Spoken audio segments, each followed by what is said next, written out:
Hello, everyone, and welcome to RadioActive's 2020 Summer Listening Party. Thank you so much for being here. My name is Ruby, and I'm a sophomore at Rainier Beach High School. I'm one of this summer's youth producers. And my name is Adar. I am a sophomore at Evergreen High School, and I'm also one of this summer's workshop participants. RadioActive's online radio storytelling workshop met for 9 days on Zoom this summer. 12 youth producers each made a story highlighting one person in our community. We learned about interviewing, audio editing, writing for radio, journalism ethics, and so many things that were so cool. My favorite moment from the workshop was the last day when we all shared our stories with each other and heard feedback from everyone. Not only was it a great way to get new perspectives on our stories, but it was also just so fun getting to hear everyone's unique profiles. My time at RadioActive has been incredible, from the people to the conversations we've had. This workshop has been extremely helpful and empowering. So now, let's turn it over to RadioActive's program manager, Leela Lakehart. Thank you so much, Adar and Ruby. That was awesome, and welcome everyone. We're so glad you could join us online today. Although we're not all physically in the same place, I want to start by acknowledging the unceded native land that we are currently occupying. I personally am in Boise, Idaho at the moment, so I am on the ancestral lands of the Shoshone Bannock. And the KUOW radio station sits on the unceded ancestral lands of the Duwamish people. And these are a people that are still here, continuing to honor and bring light to their ancient heritage. So I want to start with a brief history of RadioActive, who we are. RadioActive Youth Media has been around since 2003. We started when some high school students came to KUOW one summer and said they wanted to hang out and learn how radio gets made. And since then, we've grown to become a year-round permanent program of KUOW Public Radio. RadioActive is a place where young people discover what public radio journalism is all about and learn the skills to make their own stories and podcasts for KUOW. Young people's voices and perspectives are not heard enough in media. That's why we exist. We want to help create a world where youth voice is expected and respected. So just a bit about what we do. RadioActive Youth Media offers programs throughout the year, intro workshops like this one, where teens get paid to learn audio production basics and produce their first stories. Advanced programs for graduates who want to keep building skills and making radio with us, and free community workshops partnering with schools and youth-serving organizations. And in all of these programs, young people create content that you will hear on KUOW.org and 94.9 FM. So you can listen to more youth-produced stories and podcasts like the ones you'll hear today on our website, kuow.org/radioactive. Subscribe to our podcast on iTunes, Spotify, or wherever you get your podcasts. Our podcast is on YouTube now too. So we'd love it if you'd rate and review our show wherever you listen. It really does help for us to get more listeners and for more people to hear about what we do. You can also find us on social media for more great content. We're at KUOW Radioactive on Instagram, Facebook, Twitter, and TikTok. So RadioActive is a full-time, year-round program of KUOW 94.9 public radio. KUOW is a public radio station, which means we're primarily supported by the listening public, not by advertisers. And its mission is to serve and inform the public. RadioActive would not exist without KUOW behind us. So thank you to KUOW for making this work possible, and shout out to all the KUOW staff members watching today. Thank you for being with us. The biggest source of support for KUOW and RadioActive is listeners and community members like you. Special thanks in addition to these additional financial supporters who have supported RadioActive's work in the last year. So a little bit about this last summer's workshop. Today, you're going to be hearing work from our very first online intro to radio storytelling workshop. Over the last few weeks, these 12 young people have produced 12 short radio stories. They've joined journalists from all over the world in learning how to report high quality stories from home using professional audio production tools. And we've built a real community together, even though we couldn't be together in person. And we did it all during a pandemic. One small bit of housekeeping before we get to the main program. We want RadioActive to remain a safe space for young people, and that includes this online event. So we thank you for participating in our program today by chatting in the comments of this video. And we ask you to remember that this is a youth-friendly space, so harmful or offensive comments will not be tolerated here. Thank you for helping us to maintain a safe space for our community. And before we start, I just want to give a huge shout out to our summer 2020 cohort, to these 12 amazing young people we had the opportunity to work with for pushing through an incredibly challenging time to successfully complete this program online. It was not easy for any of us. This was our first all virtual intro workshop. So we were all trying something new together this summer. And that takes a lot of courage and openness. None of us knew how successful this workshop was going to turn out. And it really would not have succeeded if not for these 12 awesome teens just being willing to jump in, work hard, overcome challenges, and have fun while doing it. So I want to say thank you to all of you for making this a really special workshop experience during a time when we all needed some joy and success. So I cannot wait for you to experience just a little part of what we all got to experience together this summer and to hear the incredible stories that these young people made. So let's get to it. Now it's time to listen to the stories we've created. We have 12 stories to share with you today. You can hear these stories on our website, kuow.org/radioactive. Stories will be posted twice a week starting in September. We'll play the first 6 stories, then we'll do a Q&A with the youth producers. Then we'll play the last 6 stories and do a final Q&A.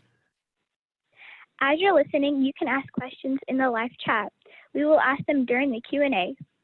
So without further ado, let's hear some radio magic.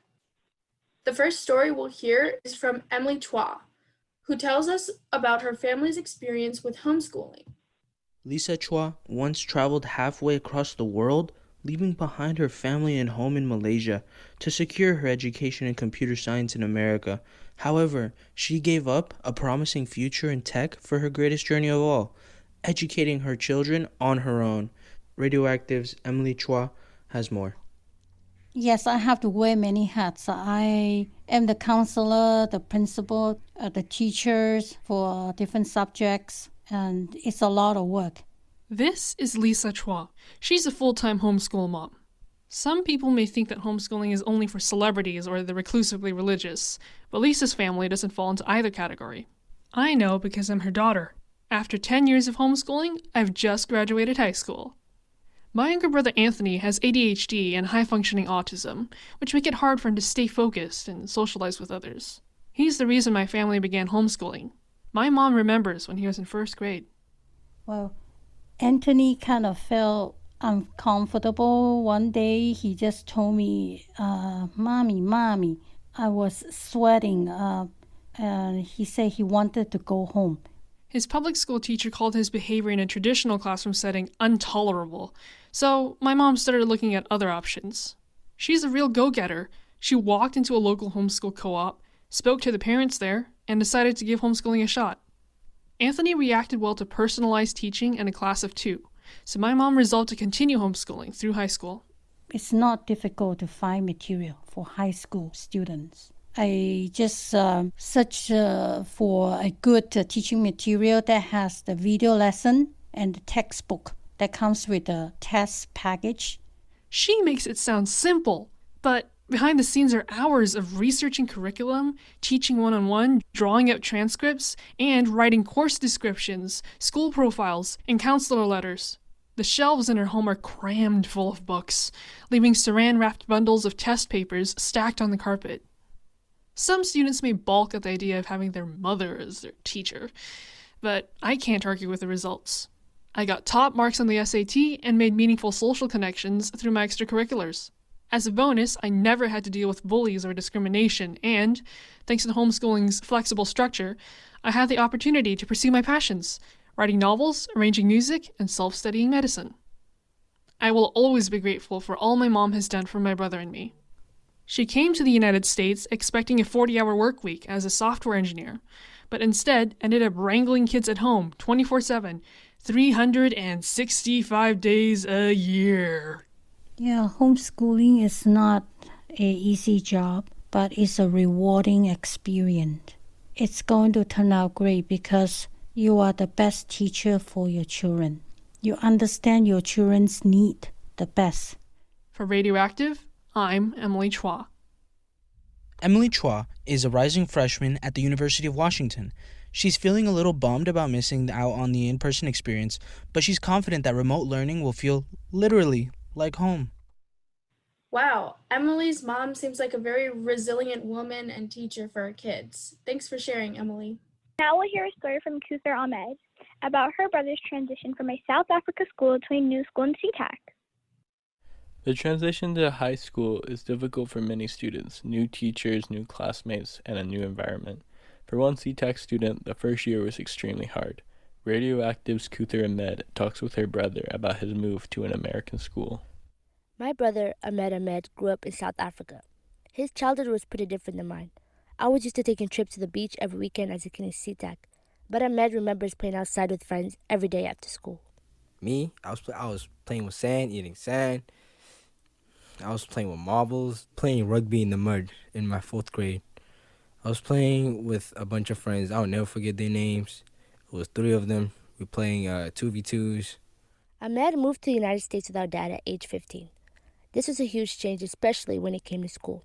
He found himself in a new world. Back home, everything was kind of manual, everything was done with the hands. Like over here, the first thing I got handed was a Chromebook laptop. Ooh, wow. Man, when I got the Chromebook the first time, I was like, man, we use technology over here, even though I had no idea how to use it. That wasn't the only struggle for Ahmed. There were a lot of differences between what he learned in his old school in South Africa and his new school in SeaTac.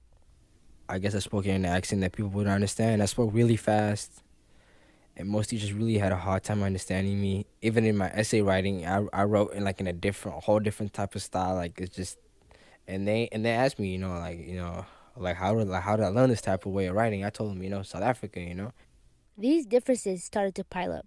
One day in math class, his teacher taught the order of operations, but he was taught differently than he had learned. Yeah, I had a meltdown. I was like, what the hell are they teaching me now? So confused. Ahmed knew he would learn new things in his American school, but didn't realize how much he needed to relearn. This made him self-conscious. But after a few years in SeaTac, things started to change.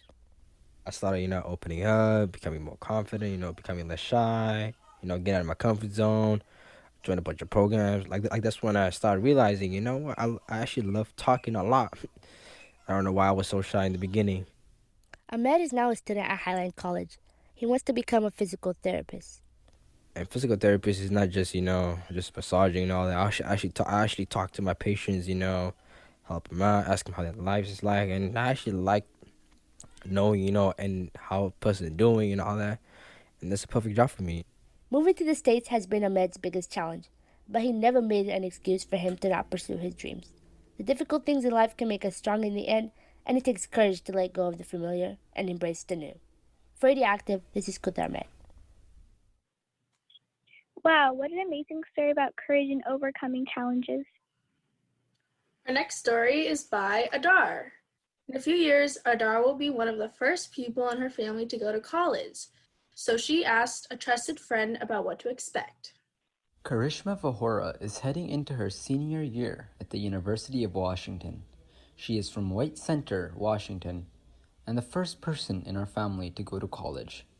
RadioActive's Adar Abdi talks to Karishma about the struggles she faced while navigating the college admissions process.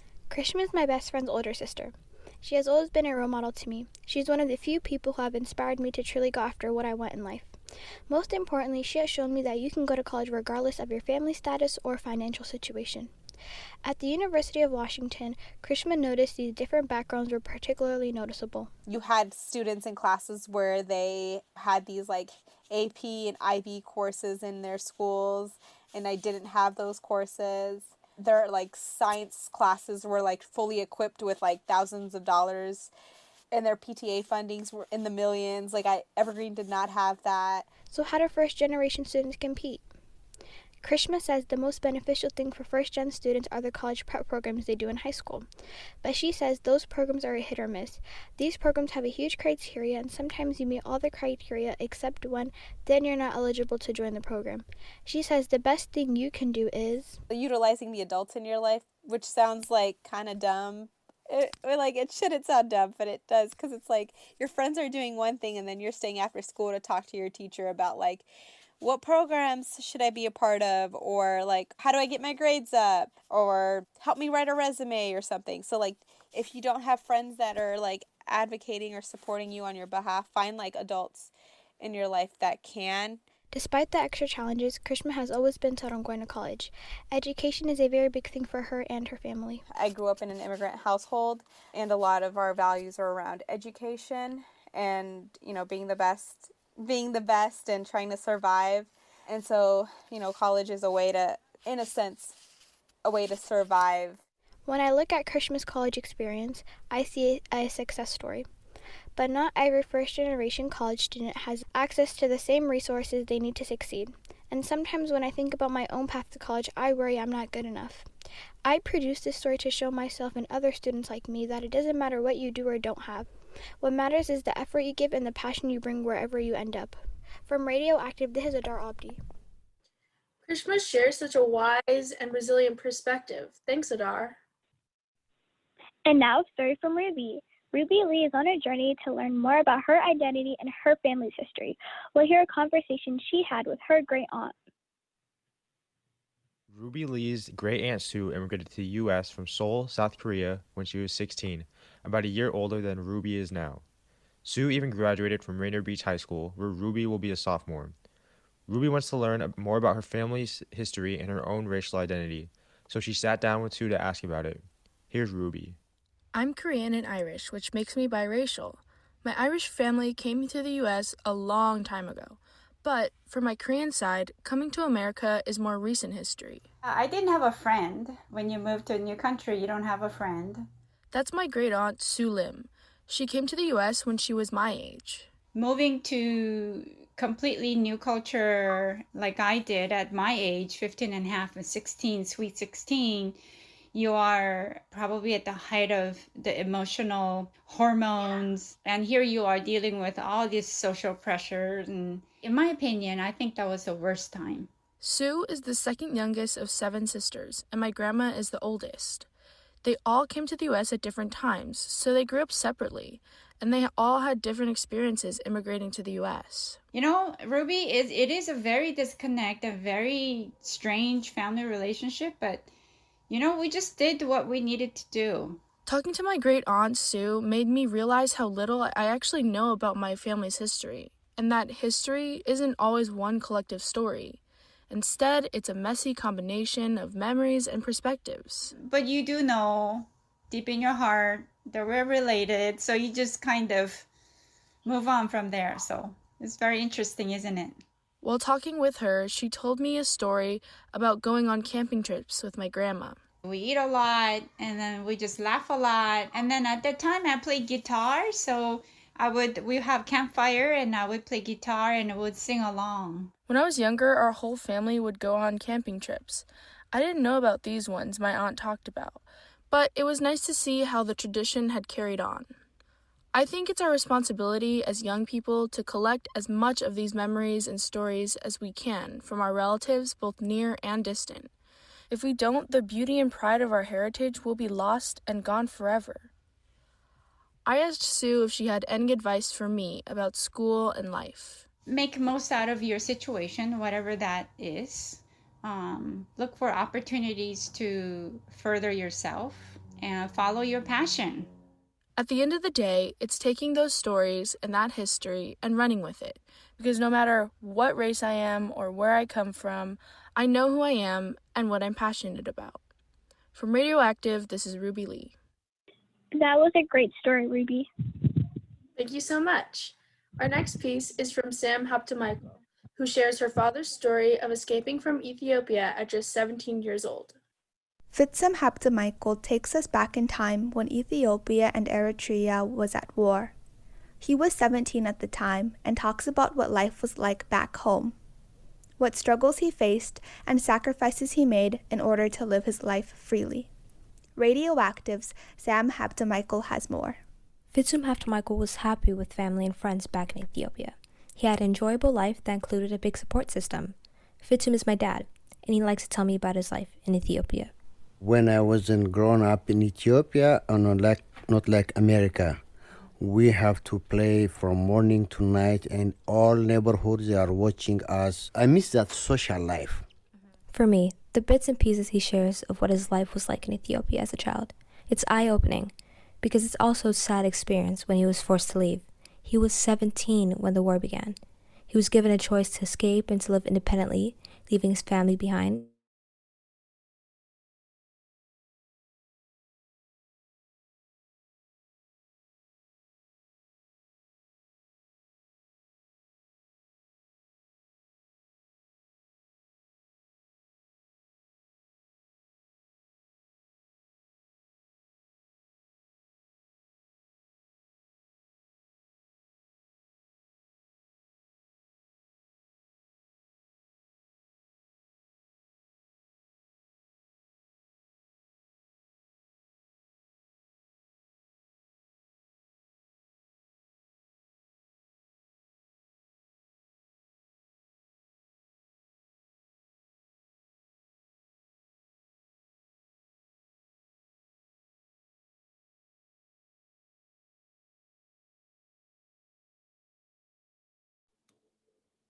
Hang tight, everyone. We're just dealing with some tech difficulties. We'll be right back with the video.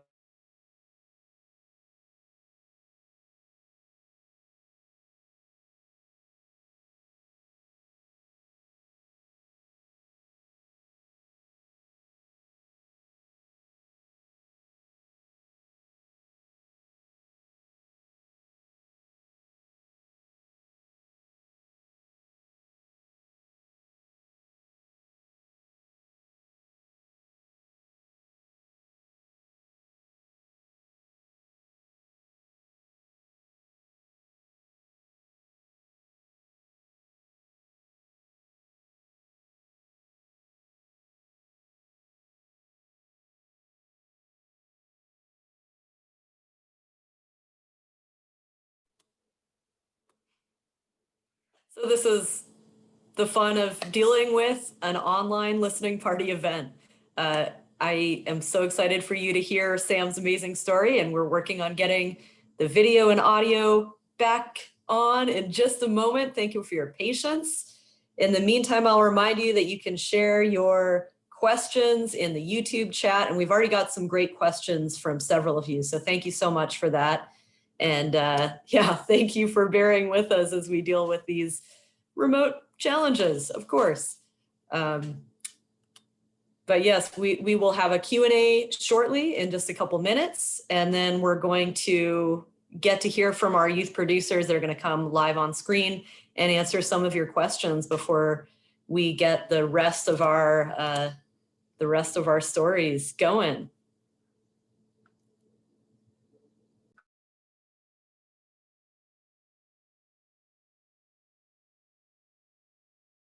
Our next piece is from Sam Hapta-Michael, who shares her father's story of escaping from Ethiopia at just 17 years old.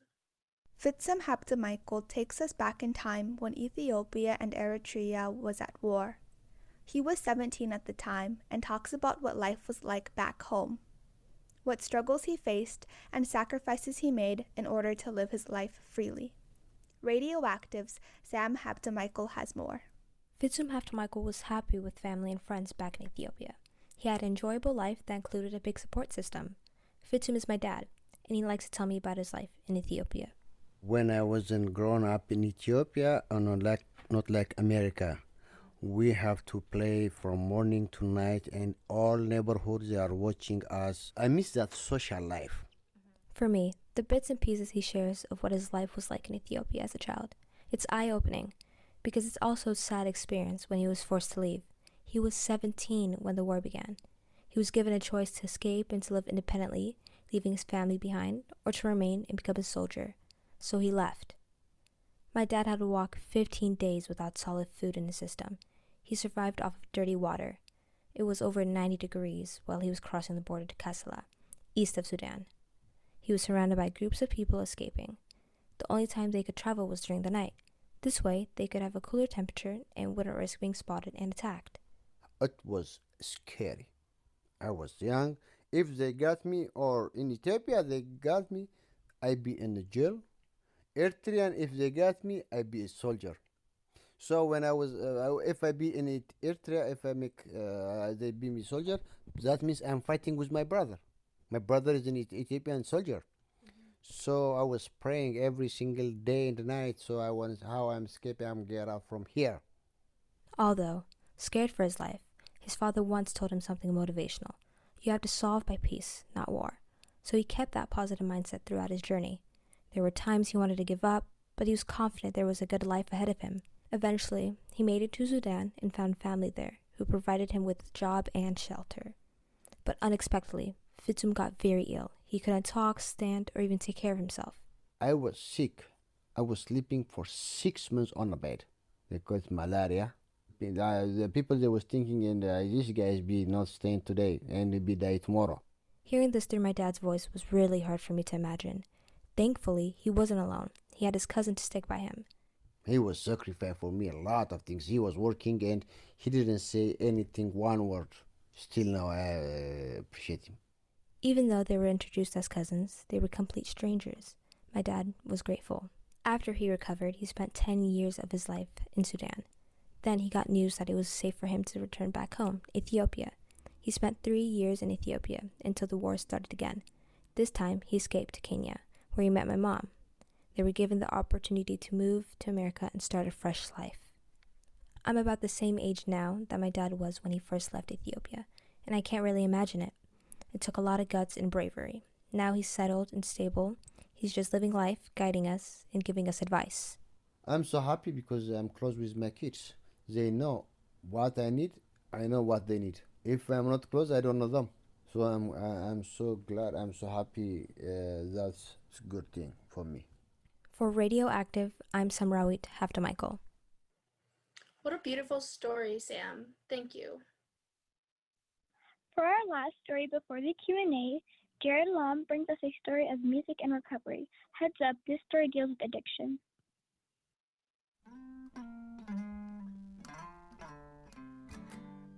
You're listening to sounds of 17-year-old Culture and Fisher. He and Radioactive Jared Lom are old friends who bonded over their similar love for music. They drifted apart during the end of middle school as Coltrane started experimenting with harder and harder drugs. They became his sole focus, and he lost interest in everything that related. By the beginning of high school, he was sent out to rehab for opioids, among other drugs. He continued to use for another year after returning. Radioactive Jared Lom has his story about his friend. Coltrane and I didn't really see each other at this point in time. Despite having returned from rehab, he continued to use drugs heavily throughout the next year. I'd wanted to stop for months and I just couldn't do it. I'd wake up every day and promise myself that I wouldn't get high, and by noon I was blacked out. Coltrane was enrolled in a school for kids recovering from addiction, and he definitely was not recovering. He was reluctant to listen, but he was also losing his last chance, so he had no other choice. Things weren't working the Coltrane way. Cooperating with the people in this program and attending AA meetings put him in touch with lots of different artistic people, which reinvigorated the love for music that he had lost. I had this whole super emo thing of nobody nobody gets it, dude. Nobody understands. All these people don't get it, and then all these people who definitely did get it and their lives weren't shitty and they were happy and they were doing really cool shit were hey, all you have to do is listen to me and go to this meeting once a day, and if you feel like getting high, just pick up the phone and call somebody. And I did, and I still do that to this day. Being surrounded by people like this was eye-opening. Instead of hanging out with people who only knew him at the surface level of getting high, Coltrane had these people who inspired him to do more. He could actually write stuff and remember it. It was so different from the hazy, drugged-out days of just a few months before. Coltrane will be 2 years sober this September, but that doesn't mean everything's behind him. Drugs still have a huge impact on him. Addiction changes your brain, you know what I mean? Like, there will always be like a part of my brain that craves cocaine, and I know how miserable I was when I was doing those drugs. But like, I'll like see someone do it, and my first thought will be like, I should go and like ask them for some. You know what I mean? Like, I know that alcohol like played a major part in ruining my life, but like I'll still walk into stores and like see like a thing of Jack, and my first thought will be like, oh, I should rack that. So what does my friend have planned for the future? Will he become a crazy rock star? Well, he's always kind of been one, but deep down, he's just like any other 17-year-old. He's really not sure, and he has a lot of different ideas, but music will always be something that he carries with him. Whatever he chooses to do and whatever problems that he faces in the future, I know that he can overcome them. Countless other people get addicted around the same age and get trapped for the rest of their lives. This kid turned it around before he turned 18, and I have a crazy amount of respect for him. From RadioActive, this is Jared Lom. Wow, what a beautiful, heartfelt story. Next, let's get a behind-the-scenes look into how these stories were made. We turn it over now to Sarah Pham. Thanks, Adari and Ruby. Hi, I'm Sarah, and I'll be moderating our first Q&A. Before we begin, I just want to say though, I don't know about you guys, but those stories were so amazing. I feel so inspired after listening to them. They were so wonderfully and beautifully crafted. And yeah, just thank you for sharing your stories. Just a reminder, if you're watching live, you can still submit questions for the youth producers on the chat. Now I'd like to invite all the producers we just heard from onto the screen. So that's Emily, Kuther, Ruby, Sam, and Jared.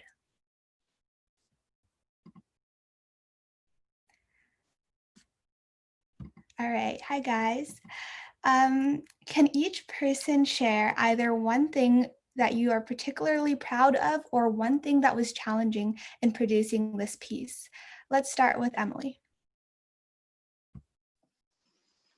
One thing that was challenging for me producing this piece was trying to narrow down my focus, because homeschooling is literally my life. I could talk on and on and on about homeschooling, but this is only going to be like 2 or 3 minutes long. So there's not much I can say in that time. How about you, Kuther? I'm really proud of the final outcome of all the editing I've been through with Mary and Kenju. I'm just proud of all the hard work I've put in. Awesome. Ruby?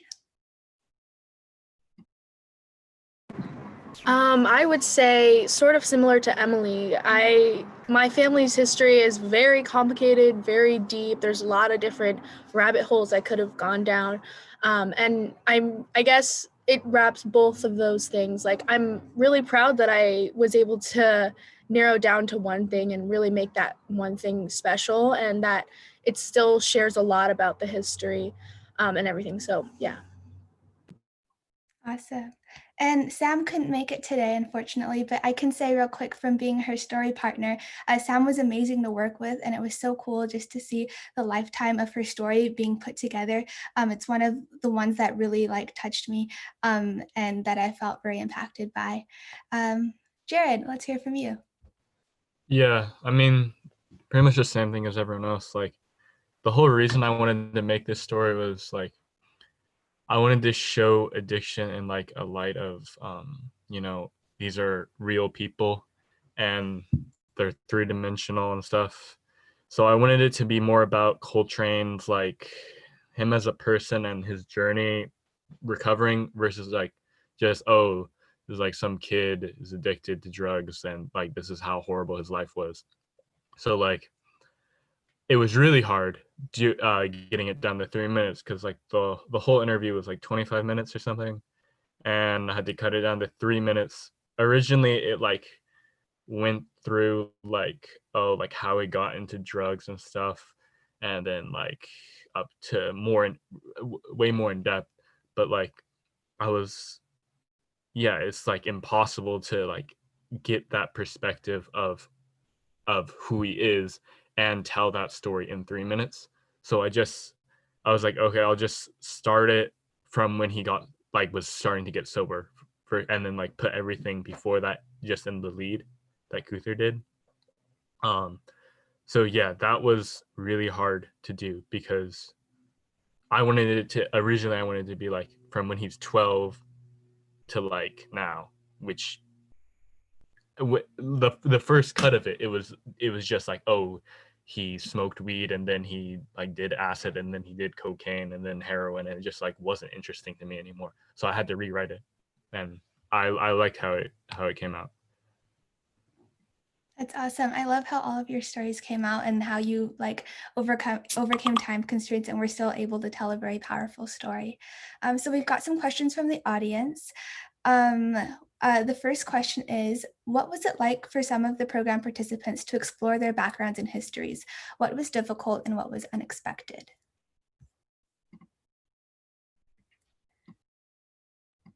Feel free to answer. Just begin popcorn. I guess I can speak on this since mine is basically about that. I guess I would say, I guess I sort of touched on it, but I don't really know much, at least from other perspectives of my other family members, including my great aunt. I only knew my grandma's story and her journey coming to America, and so yeah, it was really interesting hearing all the stuff I never heard before, like how they had a whole different life in Korea after my grandma moved to America. So it's just like all these things I never knew. And it's really interesting to hear, like, what's different about their stories. Even though we're all in the same family, there's so many different perspectives. And that's what I thought was so interesting. Thank you, Ruby. Does anyone else want to go? We've got a lot of more questions too, so I can ask those. Cool. So the next question is for Emily. Michael says, "Great story, Emily. How did you feel about your friends' reactions when they learned you were being homeschooled?" I like this question. So when I first started homeschooling, I was in 3rd grade. So I think when I told my friends that I was switching to homeschooling, I think a good number of them actually didn't know what it was. And they probably didn't know how to react. They just said, "Oh, cool." And maybe they'd ask me, "Oh, does that mean you get to sleep in?" Pretty common question for homeschoolers. And after that, most of my friends were homeschoolers. So the next opportunity I had to tell like public schoolers that I was homeschooled was around high school and college. The way they reacted was more curious. I think they have a better sense of what homeschooling is, but they want to know why I decided to go into homeschooling and how homeschooling works. Thanks, Emily. That's so interesting. So this is for any youth producer. A question from Gabe. What do you think the subject of your piece got out of sharing their story?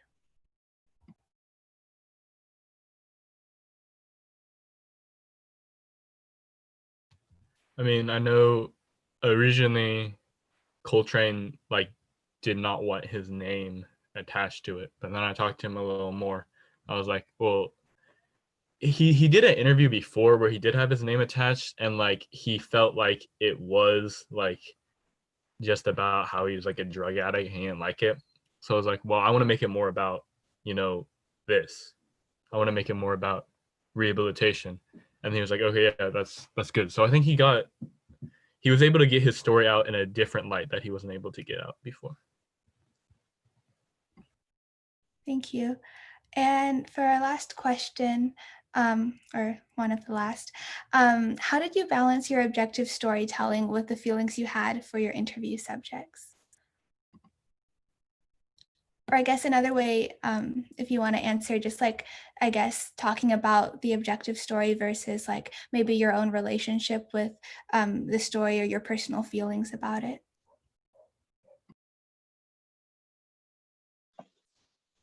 For me, I think all of these stories that everyone in this workshop created, I think they're all very personal. So it's going to be particularly hard to make them all objective.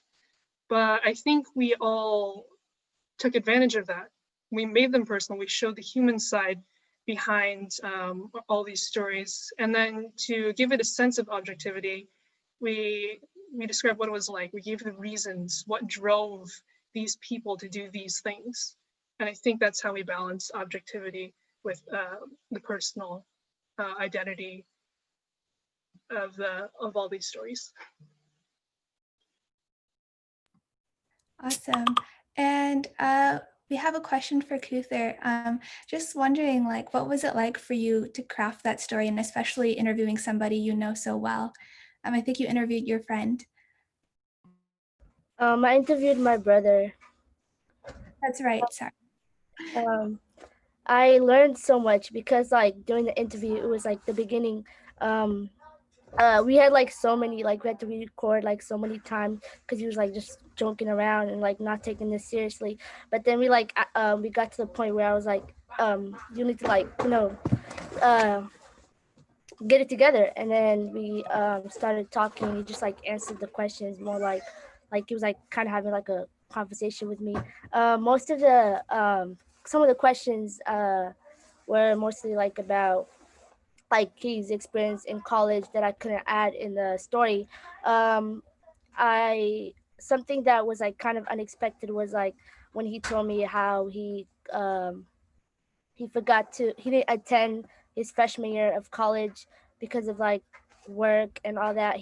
So basically I was like surprised that he didn't, because like I thought he was like in college because he seemed like he was like his life was together, and then I was just surprised how he skipped his freshman year just to start working. I mean, I don't know why he started working yet. I feel like that was like a personal reason for him to not tell me, but like, yeah.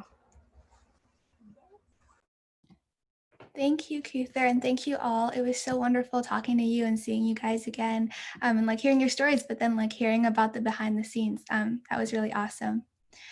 And you can turn off your videos and we'll get back to stories. Back to you, Adar and Ruby.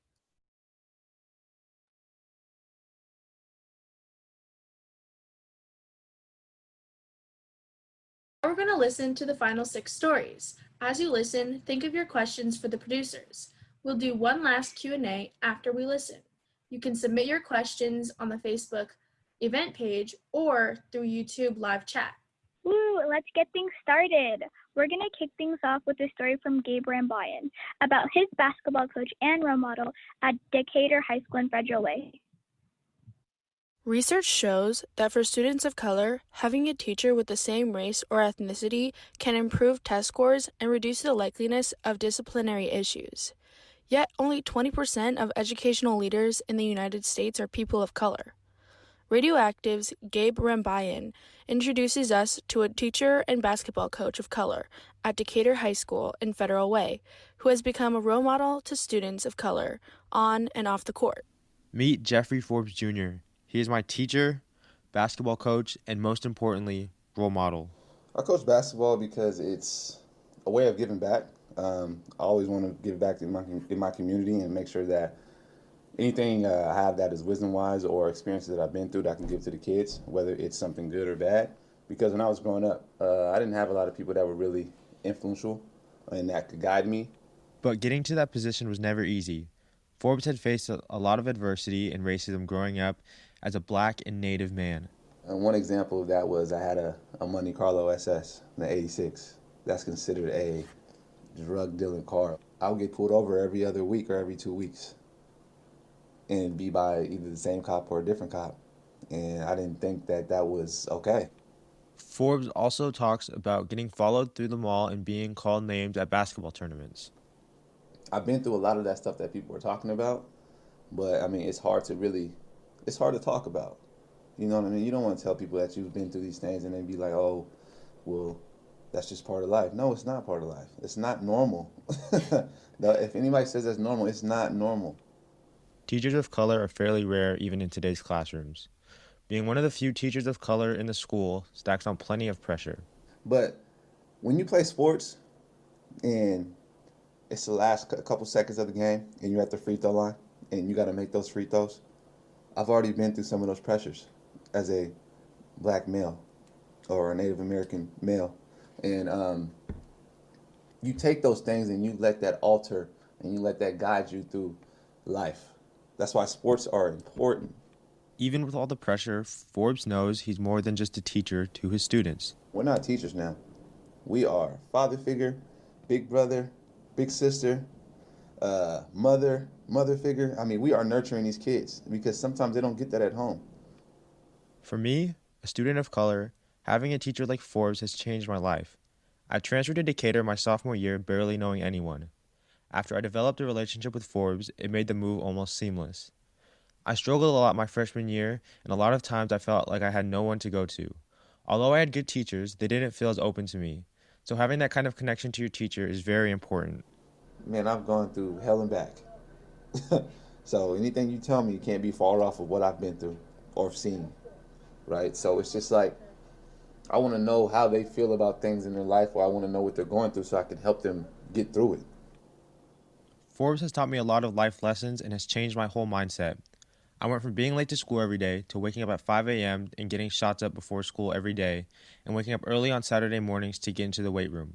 For RadioActive, I'm Gabe Rambayan. Wow, what a great story from Gabe. Next, Lynn Strober-Cohen talked to the principal of Nova High School about how they make space for youth voices. Ava Winnett is a high school principal in Seattle, helping amplify youth voices any way they can. Their parents were teachers in rural areas and taught Ava to stand up for what they thought was right. RadioActive's Lynn Strober-Cohen is one of their students and has the story. Ava Winnett is Nova High School's new principal, but has been working at Nova for 19 years. Ava has taught me so many things in my 2 years at Nova. For about a year, I had the joy of participating in Gender Tea, which Ava co-created with students. They describe it as a space to just talk about gender with no matter how you identify with your gender, that you could have a deeper conversation about gender, but that we would be centering trans and non-binary voices. And so that's kind of the origin of Gender Tea. Through Gender Tea, I realized that my voice as a young person was just as valuable as an adult's voice. It was a safe space where teens could share questions or problems, and anyone could respond with experiences or advice. Ava showed me that I could use my voice for the greater good, and that the same mindset could be used for every young person in the world. I would not understand how true that was until 6 months later. During the aftermath of George Floyd's death, we saw the rise of youth using their voice to stand up against white supremacy, racism, and other prominent social issues. We are in very challenging and very exciting times where people are really opening up their minds and really considering deeply the power inequities that exist in our system. I believe the next place to work on these system inequities is in the classroom. If teachers were to open up their minds and let students have an impact on their own learning, it would move forward how education works, instead of just having this giant power inequity between students and teachers. At Nova High School, students have the opportunity to give advice, pitch in, and even co-lead classes. I've been lucky to be in one of those classes, and the content was fresh, had a modern twist, and still held up as an educational space. As young people, most of us are in classrooms up to 8 hours a day, being lectured and given knowledge by adults, yet we have no say in those curriculums. Ava thinks that it has to do with power more than anything else. So I think with adults, like any kind of oppressive group or any sort of disproportionate power dynamic, like adults really have to learn how to listen deeply and be open and willing to have who they are rocked a little bit and changed and affected by the things that they hear and learn from youth. As we were wrapping up the interview, Ava said something I will never stop thinking about. I think every human has something to teach you, and if you're not open to listening, then you're probably missing out on stuff. This is why we need to start listening, to learn from the past and to listen to the future. If you don't, you missed out on an entire generation of people with a different idea of how the world should be. From RadioActive Youth Media, I'm Lynn Strober-Cohen. I totally agree with Lynn and their principal's ideas about making space for youth voice. Thanks, Lynn. In this next story, Abdul Hamid tells us about a public speaking program that changed his life. Have you ever felt a big lump in your throat as you got up to speak to new people? That's how Abdul felt when he stood up for his first meeting. RadioActive's Abdul Mohsen Hamid writes about public speaking programs and their effect on teenagers. I was 8 years old when I noticed the lump. It came whenever I tried to speak, but I gradually gained confidence and was able to make an impact with just my voice. Best of all, I overcame the lump. This was because of the Toastmasters Gavel Club program. It's a club where you practice public speaking. I really wanted to get over the lump, so my parents signed me and my siblings up for the program. My parents weren't alone. Many others also wanted their kids to have this experience for a variety of reasons. Some of them brought us children that were very shy or suffered from social anxiety, and they wanted us to help their child in a safe environment overcome those limitations and fears. That's David Reed, one of the founders of the Toastmasters Club. He's a very descriptive speaker, something I look up to. David has 3 children with autism. One of them was a part of a writing contest and had to read her work in front of an audience. She was so worried about reading out loud that she didn't even want to attend. She was one of the main reasons why he and his wife, Samia, started the program. That first day, there were tears. My daughter was among them because it was one of those things that is unexpected, it's unknown. And as I said earlier, we have 3 children with autism. And so all 3 of our children were in the room. And they were not happy about being thrust into this experience. However, by the end of the 2 years that we ran the Gavel Clubs before we handed the baton off to other people when we left Seattle, my kids learned to love the stage and spent a lot of time, and my daughter now still enjoys speaking to a meeting. She likes being in charge. I myself was 8 years old when I took charge of getting rid of that lump in my throat. I pushed to join the Toastmasters program even though I was below the age requirement. More than 7 years later, I feel like I can talk freely with confidence. Because you can take kids at age 12 and prepare them to be professional speakers, by the time they get to college, they will have the ability to speak extemporaneously, engage in service-oriented leadership, and speak publicly with a plan and with impact. The safe space that David and Samia created for all youth helps give them confidence as they get older. Without this program, I don't think I would have been able to join KUOW's RadioActive Youth Media program. For RadioActive, this is Abdul Mohsin Hamid. Thanks, Abdul. I love that story. Now we'll hear a story from Habak Farah about multilingualism, cultural competency, and education. For many immigrant children, the phrase "speak English, this is America" is all too familiar. When Regina Elmy came to the United States in the 90s, like many immigrant children, she lost her ability to speak her native languages. Her niece, RadioActive's Habak Farah, interviews her to report on an all-too familiar story for many immigrants. When my Aunt Regina was young, there was a general belief that your native language is a bad thing that could mess up your education. For my aunt, it cost her her ability to speak both Swahili and Somali. This loss and pain later influenced her life into adulthood. My biggest regret was that I let the dominant way, pressure and assumption that, my own language was a default get to me, and then trying to assimilate. I wish I had known what I know today. I wish I had known the importance of language, the importance of being multilingualism, the importance of culture and identity. Things have changed since my aunt was a student, but when her own children started school, she saw many of the issues still existed. This included schools disregarding the specific needs of students who came from immigrant households and spoke multiple languages. As a result, this led her to organize in her community. When we first started, it was more like a social gathering. It was like moms coming together, having tea. And I think it was 2017 when we really said we really could become an organization that truly impacts system, that truly elevates and builds capacity in community and brings the brilliance of community forward, so that you're not doing to community, you're doing with community, and you're walking alongside them and you're not enabling them. This gathering of moms turned into a nonprofit organization that my aunt founded. It's called Supporting Partnerships in Education and Beyond, or SPEB for short.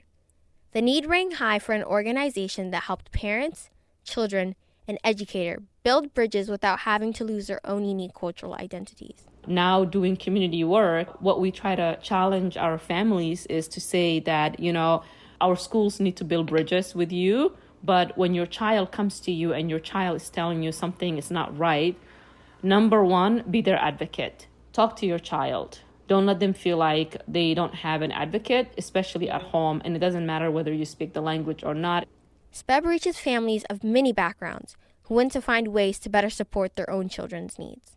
Although, a new issue arose: the coronavirus and how students would be able to still receive the level of education they needed. And I think right now, in the midst of COVID, it's a moment that we need to really capitalize on, just because I think more than ever now, communities are really pausing and processing the kind of education they want. And I think that we're never going to go back to the normal, because the normal never served us.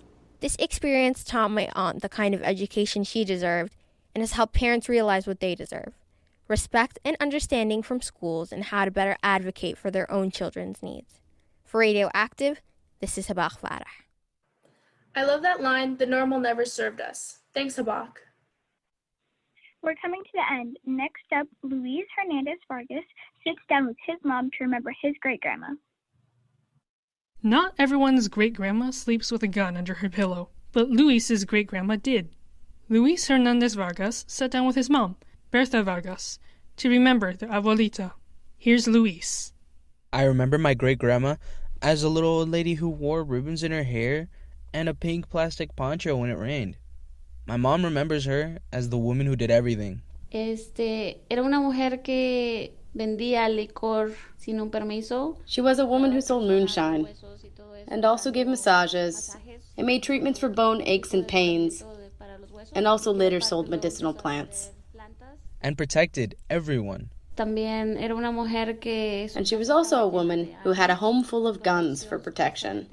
Supposedly, she slept with a gun under her pillow. And she did all of this while breaking up free of traditional gender roles. Ella me enseñó que una mujer no necesita una... She showed me that a woman doesn't need a partner, a man, or a family to get ahead. She was a hard worker, very respectful, and she helped anyone who came to her house. She was a strong woman, but always humble. She was a warrior who never got tired.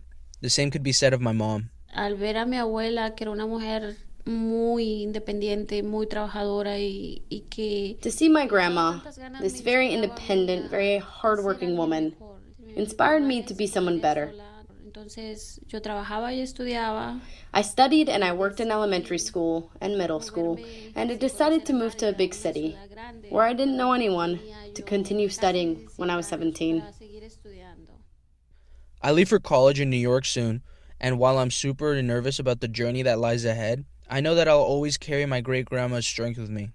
My mom says my great-grandma was the personification of the phrase, life goes on. So here I go. This is Luis with RadioActive, signing off. Thanks, Luis. What a great story about family. For our final story of the day, we have something a little different.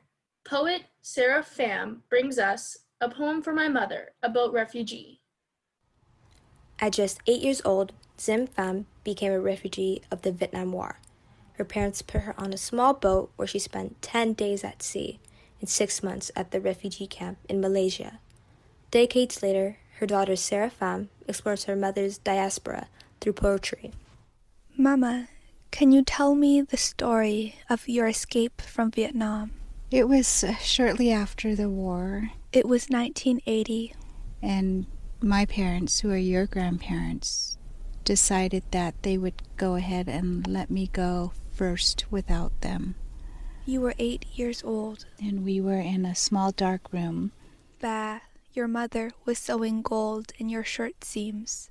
Oh, your father was in shadows pushing freedom up by its shoulders.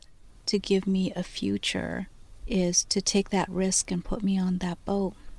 So when the communists started building concentration camps out of sand castles, you ran to ship, afloat in Saigon ashes, sang Vut Bien Si songs in tropical storm, tossed boat and identity into same belly. Mama, how could you still love water after swallowing an ocean of trauma. I think when I was first on the boat and in the storm, the cold water at night flooding through the boat was terrifying. But there was a moment during the boat trip that I was able to come up to the surface, and there I could see dolphins swimming. They say dolphins are lucky. So when currents pulled you far from home, refugee camp in Malaysia, you learned to swim between fault lines of seawater in Seoul, became courageous girl gazing at the horizon. The sea is beautiful in that when I was at camp, I would look out to the sea and knew that I wouldn't be stuck here forever. And it was hope because I knew that on the other side of the sea was where my parents were, and that one day I would be able to see them again. Even when alone, sea cradled your hurt, you holding on to sea glass, your laughter brushed ashore, swimming into sunset. You knew only this: love survives. Just as the sea has storms and huge waves, but if we're able to harness that energy and ride like the wave riders, the surf riders, we can come safely to shore and enjoy that ride. So here, floating on salted waters, above shadows, in the places where freedom sails, I find my mother. Here, where sea meets shore, trauma and resilience converge. For RadioActive, this is Sarah Pham. I get literal chills every time I hear that story. Thank you so much, Sarah, for your writing and your mom's story. Now we'll turn it over to Emily Chua for our final Q&A. Bye!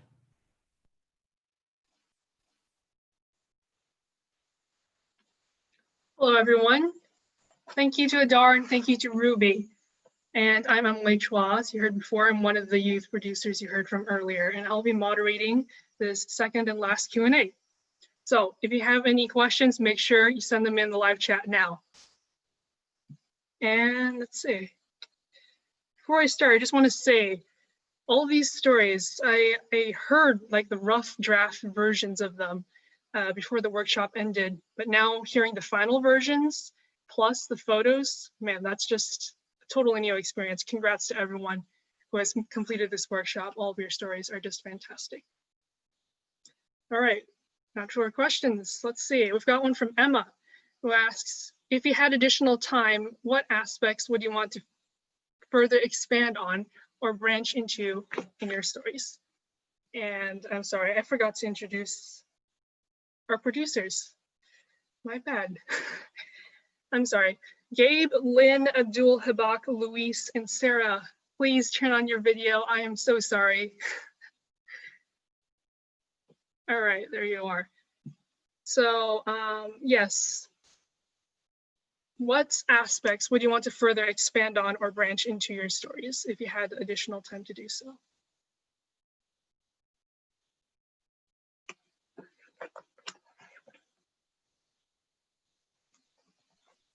I can go. If I had more time to expand, I would definitely say I would want to expand more on like who should be amplified. Like, should there be people who maybe aren't as represented being amplified more than like dominant cultures of people?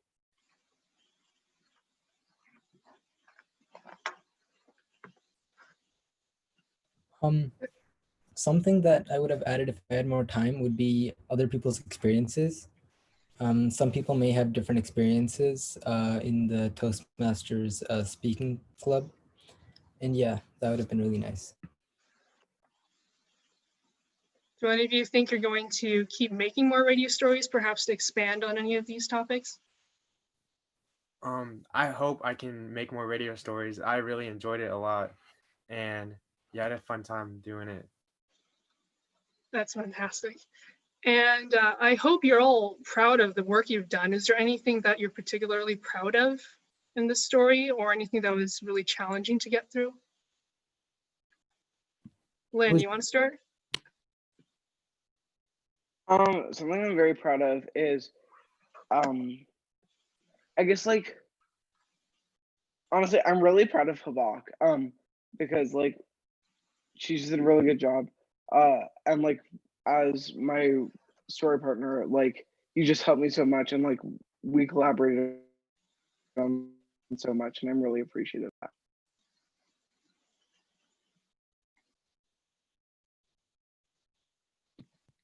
Thank you so much. And I'd say like I'm also very proud of you, Len, and just being able to see how much everyone was able to do in the span of 3 weeks, which is pretty short, and seeing how everyone was able to take people's advice along the way and change it into the final product, which is completely amazing. And just overall how everyone took advantage of this entire process, and there wasn't a moment where someone like truly fell behind or felt like they were in like the wrong place. Louise, I think I interrupted you earlier. Did you have something you wanted to share?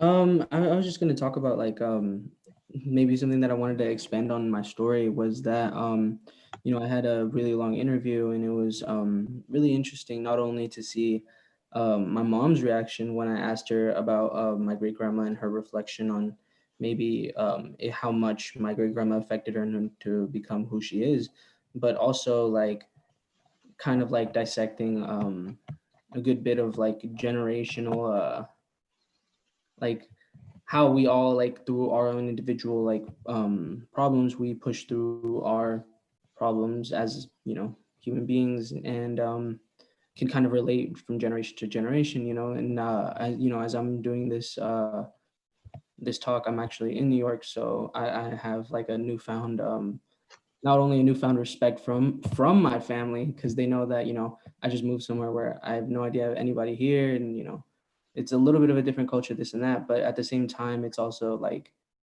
you know, you think about what came before and like kind of like really simmering in it to see where to go forward, because it really does help kind of give you an understanding of life. But yeah, that's it. Love to hear more about that in the future. All right, we've got a question for Abdul from Jumana, who asks, how do you think Toastmasters has or will help you give back to your community? Toastmasters is a program where you learn to be able to speak publicly really well. And I think that Toastmasters will help you in the future for sure with communication skills, which is something that's really important, and that can help you really a lot in the future as you grow. Do you want to talk to your boss or you're in an interview? And as I said, I probably would not have been able to make it to Radioactive without this public speaking program. All right, thanks for sharing, Abdul. And we've got another question, this time for Sarah, from Lisa, who asks, who says, what an incredible way to tell your story. I think we can all agree on that. How do you decide to make it this way? Thanks for your question, Lisa. So I'm a poet.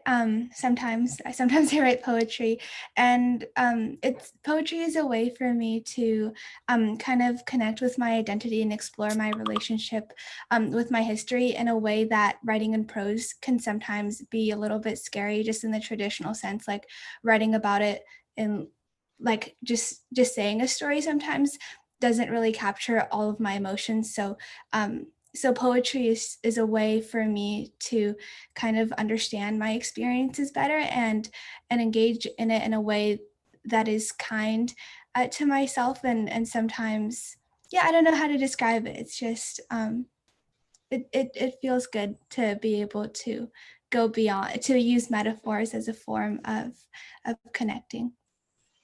I don't know. Thank you for sharing, Sarah. We've got a question for Gabe. Andrea asks, has your relationship with your coach inspired you to mentor other young people? With all the COVID stuff going on right now, it's kind of hard for me to like reach out with younger people, but I look forward to doing that in the future. All right. And Michael has a question for Hibak.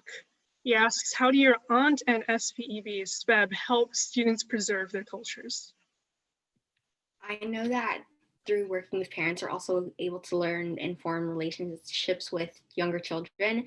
And like there's so many different opportunities and programs that children are exposed to.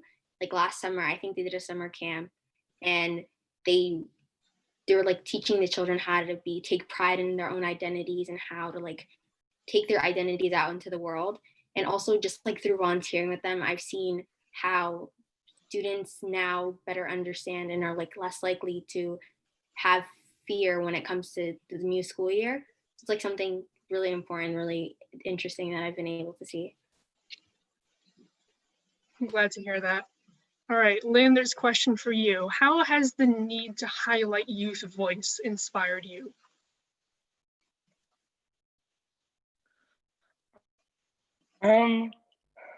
That's a really good question, first of all. Second of all, I think like it's inspired me like because it's like such an important issue. And like I think it's always been an important issue, but like I say in my story, up until very recently, it was this like very under thing, like very like taboo subject. And then like when all this stuff about like George Floyd and the aftermath and like really starting to talk about all these really big issues, youth really like have started to take charge and be like, no, we're not going to stand for living in a world that doesn't care for all people. And I think like that is what is so inspiring, is like this idea of like, no, we should all be created equal no matter who we are. Definitely inspiring. All right, Luis, Mary says your writing is incredible. So what's the next story for you? Do you have any ideas? For my next story, I would like to talk about maybe the different kinds of like struggles that people face just immigrating to America. And that was originally going to be one of my first stories that I was thinking about, but it never really quite made it out due to different kinds of reasons associated with COVID. And this was thought about back like when I was still in like high school. So I was talking with my teachers about it, and we were looking at different studies where there's a lot of businesses that are really predatory to specifically recently immigrated people out here, and out into the United States, and serve different fraudulent kinds of transactions for sending money and things like that. And there's a lot of different kinds of struggles that people have to go through, especially when coming to a country that doesn't necessarily always have the best intentions for them. There's all kinds of, like, you could see a pattern with it. And for the future, I hope to kind of expand into like what that means and where to find these kinds of stories, because I really do love talking to different kinds of people that speak the same kind of different language as me, right? So it's like, that's pretty fun. Definitely love to hear those stories in the future. All right, we've got one more question, and that is from Leela, I believe. What was the most challenging part of producing these stories virtually? Anyone can answer this.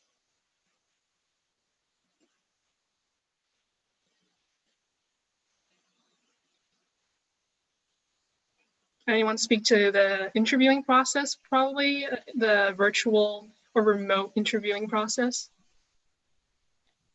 Okay, well, I can speak to this because it was especially challenging for me. My mom and I were on a little camping trip. We were off grid, so a lot of time I didn't have Wi-Fi or cellular, but we made it work, and everybody was super supportive.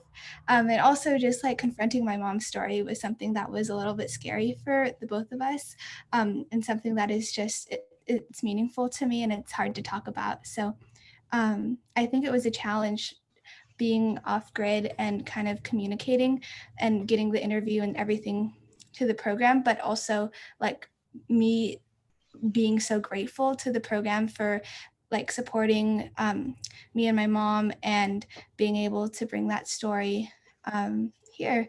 And also just like spending time with her, I think was good, and having time to reflect without technology. So I think that technology like has its pros and its cons. And we were able to make it work through just like teamwork and collaboration. So that's something I'm really appreciative of. All right, thank you, Sarah, for sharing. That is the end of our Q&A. So thank you to all of our viewers for sending in your questions, and thank you to all of our youth producers for your thoughtful answers. And now, if you'll turn off your screens, we'll pass it off to RadioActive's program producer, Mary Heisey, who will close this out. Thanks, Emily. Hi, everyone. My name is Mary Heisey. I'm a program producer at RadioActive, and I am here to lead one last hurrah before we end this celebration. So first off, I have a bunch of thank yous. Thank you to our fabulous MCs, Adar Abdi and Ruby Lee, for guiding us through this journey. I laughed, I cried, I contemplated life. Thank you to our fantastic Q&A moderators, Sarah Pham and Emily Chua, for giving us a look into the behind the scenes of how these stories were made. And of course, I need to thank a bunch of people who made this workshop possible. So thank you to our mentors. These are journalists, producers, and storytellers who guided youth one-on-one through the production process. So thank you, Sonia Harris. Emily says, I've been self-conscious of my voice for a long time, but your tips gave me the boost I needed to be confident and make my story the best it can be. Thank you to Kyle Norris. Lynn says, I enjoyed working with you so much. Thank you for all the amazing advice, fun calls, and helping me achieve my goal. I hope I get to work with you time and time again. You were such a joy to work with. Thank you to Kenju Waweru. Kuther says, shout out to Kenju for all the helpful feedback and supportive energy he had throughout these past few weeks. And lastly, thank you to RadioActive grad Lila Schroff. Adar says, shout out to Lila for always sticking with me through all the craziness. You're so smart and talented, and I loved working with you. I'd also like to thank our advanced producers. So these are RadioActive graduates who helped mentor and facilitate this summer. That was Annika Prom, Camille Saad, and Simone St. Pierre Nelson. Thank you to our office assistant, Melissa Takai, our program producers, Kelsey Kupfer and me, Mary Heisey, and our program manager, Leela Lakehart. Thank you to parents and families who are watching for allowing your teen to participate in this program this summer and for supporting them along the way. Thank you to any RadioActive graduates who are joining us today. We miss you all. And lastly, thank you for coming and listening to these youth-produced stories today. So that brings us to the end of our celebration. And I'm going to invite the RadioActive youth and staff back onto the stage. So you can turn your video back on, but stay muted for now. Thanks. It's so cool. They just pop up out of nowhere. And while they come on, I'll share one last reflection on this summer's workshop. What a whirlwind of a summer. It was, to be honest, kind of a tough summer, right? There was a lot of news. It was a hot summer in Seattle. There were protests, unrest. Some of you had other jobs. Some of you had to take care of family members. Some of you had personal hardships that came up throughout the workshop. Oh, and we're in a pandemic, right? So there's just a lot happening this summer. And like with any online workshop, there were technical difficulties, moments of, oh, you go, no, you go. It wasn't the workshop we were planning to create this summer, but through it all, you carved out time and energy to spend your summer with us. We were able to create a community through screens and texts and wires and however the internet works. You immersed yourself in the world of journalism and audio storytelling. You created an audio piece from scratch. You showed resilience and vulnerability. And it was so cool to see each one of you grow in these few short weeks. So thanks for spending your summer with us. Now that you've graduated from this intro workshop, you are now advanced producers. So welcome to the club. So without further ado, let's make it official. You have finished the RadioActive online storytelling workshop and can go on to do wonders with the skills you have learned. Congratulations. So go ahead and unmute yourselves, get your party popper. You can say hi as you unmute yourself. Hello, audience. And I will count us down, all right? So here's to a great workshop. Ready? 3, 2, 1. All right. Thank you, everyone. Thanks for watching. Bye.